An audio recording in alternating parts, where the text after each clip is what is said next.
Hey everyone, so here is the official start of the Harmony pattern by Molly Cook for Villa Rosa Designs. I am so excited about this project and I'm ready to share it with you. Here is the focus fabric. This is what I will be using as the big squares for this project. I'm looking to pick up some of the greens, the whites, the grays in that particular pattern, and you can see here the big blocks that I'll be using for the focus. And then, of course, I have these little blocks, and those are going to be some of the colors that I pick up from that focus pattern. So here are the greens that I plan to use, and they go from dark to light. And then you decided the people's choice was this gray that had these specks of black and white in them. So you said, I think this will work, Jen, and I agreed with you. So here are all of the fabrics that I will be using with this as I make this quilt pattern. It is completely scrappy and I can't wait to get started, so stay tuned. So everything is now put together. We've cut everything out. So we have all of our squares cut out from our fabrics, the gray and the greens. We have our rectangles that are cut out, again in all of the colorways, and we have our focus fabric. This is going to come along later, so we can set this off to the side.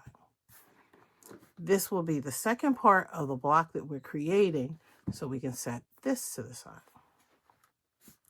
So what we're using right now are these. We're going to sew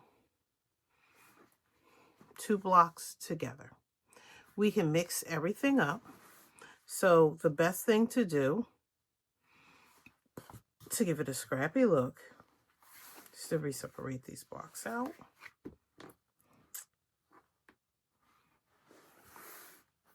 Now, every one is not going to have gray. Every one is not going to have a dark, but they will have some combination, because we'll end up with 2 of these and 1 of the rectangles.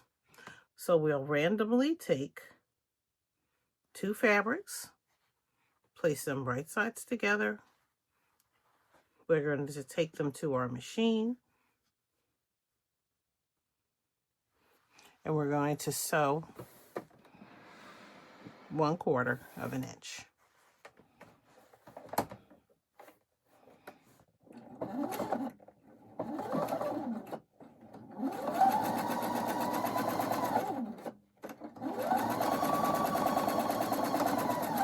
To get my iron nice and hot, because once I finish this whole process, I will take everything to the iron and press everything with the seams either going together or open. That'll be my choice when I take it to the machine.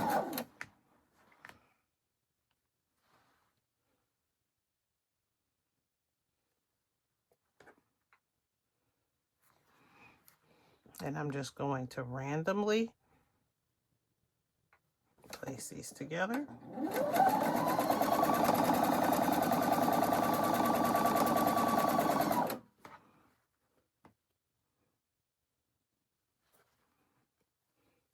I think you get the gist of what's going on. So what we will do is speed this up just so that we can show the whole process, but not in real time.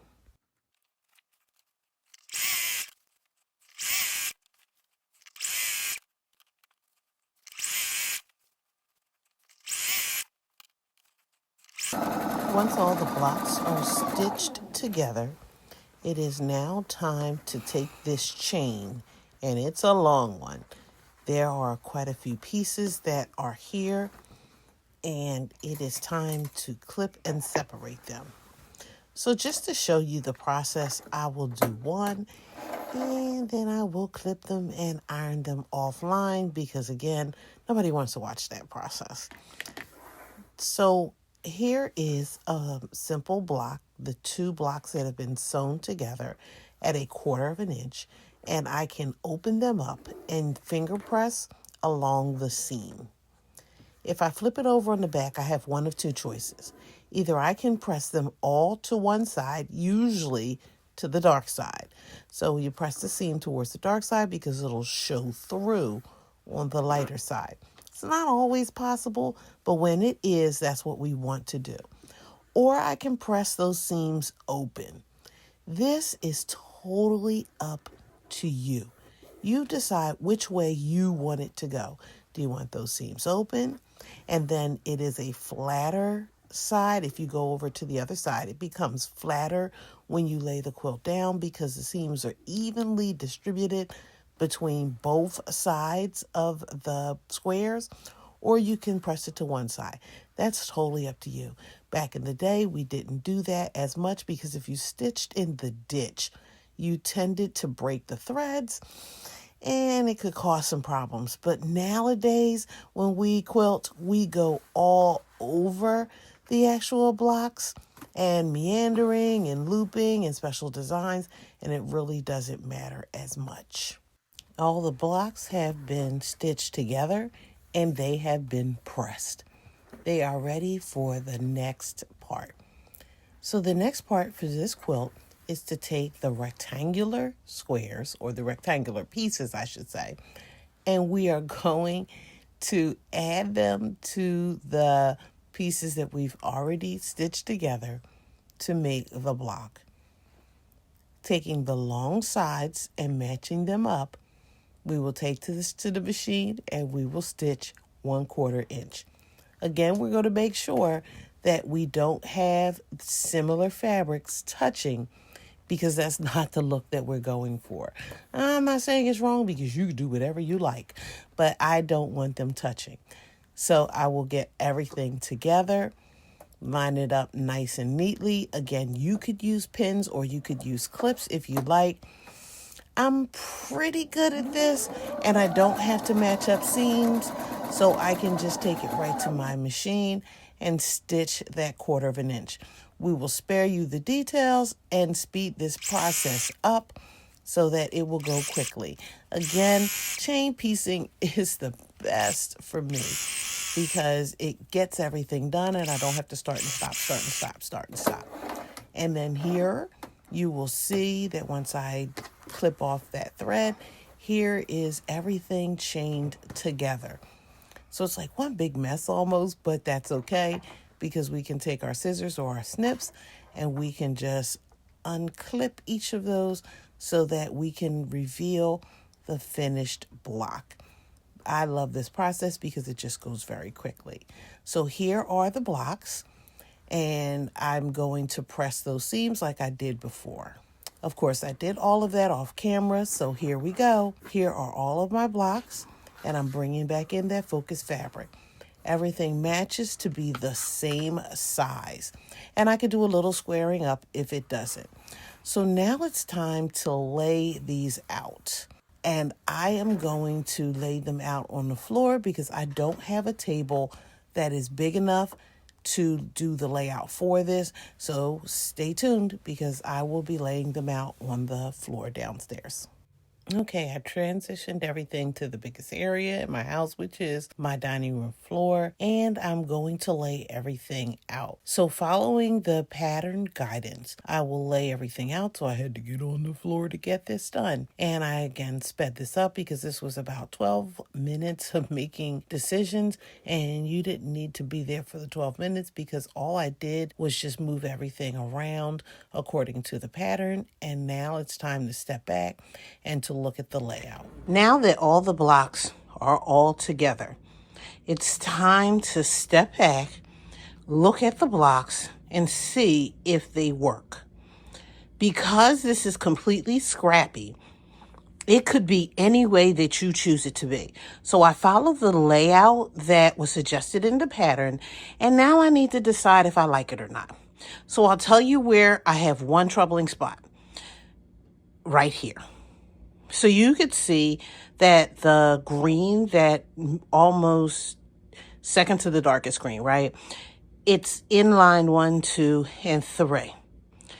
If I take one of my orphan blocks that I have up here, I could possibly take this one or I could take this one and replace it with this. And that will break that green up that's right here touching. There are some other touch points, right? Like here, you can see the two lighter greens that are touching and the two lighter greens, but they're not like all in a row like they're meant to be.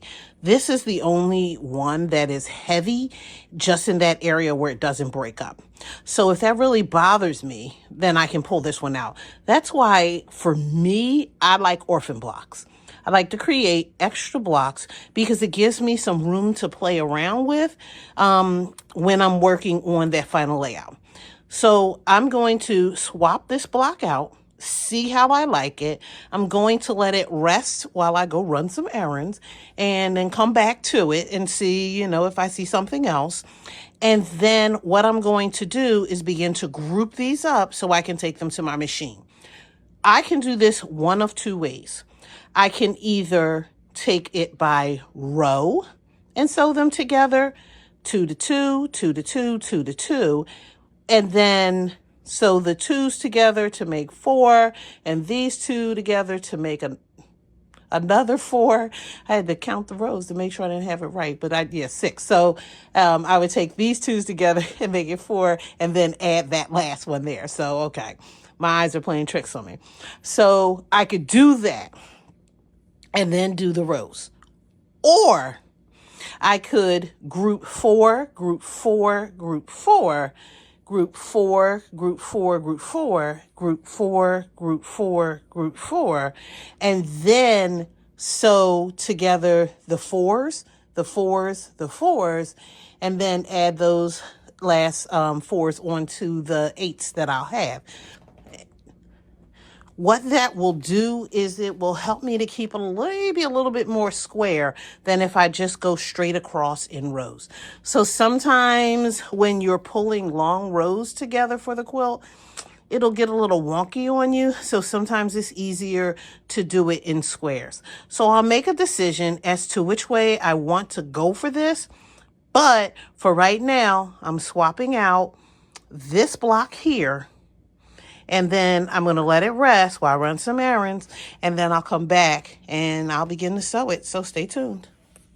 Okay, so we're coming into the final stretch. We are sewing those blocks together. I did decide to sew the blocks into 4 patches, if you will, and so that required me to take 2 blocks from each of the rows and to sew them together into 4 patches. Because I don't have a design wall, I do everything on the floor, which is fine because I could still bend over and get down there, so I'm straight. But you could use a design wall. So I'm just sewing each of those blocks together. I am opening them up, matching the center seam, and then I am sewing those 2, what are they, rows?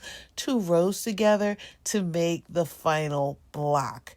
And so then this looks like a 4 patch. It is the easiest way for me. I really liked doing it this way rather than traditionally the way that I would have done it, which is to sew everything into rows. So I don't remember who on social media showed me to do it this way rather than the other way, but thank you, because this made the process go a lot easier. Once everything was done, I did move the row of squares. So there were 4 squares in each of the columns. I don't know why I want to call them rows. So in each of the columns, I moved those then to my machine so that I could then stitch those together and then press them out. Once they were pressed out, I could then hang them up on my wall because I do have room for that. And I just worked through each of the columns because everything was lining up so nicely. And I did open some seams and I did press other seams to the side.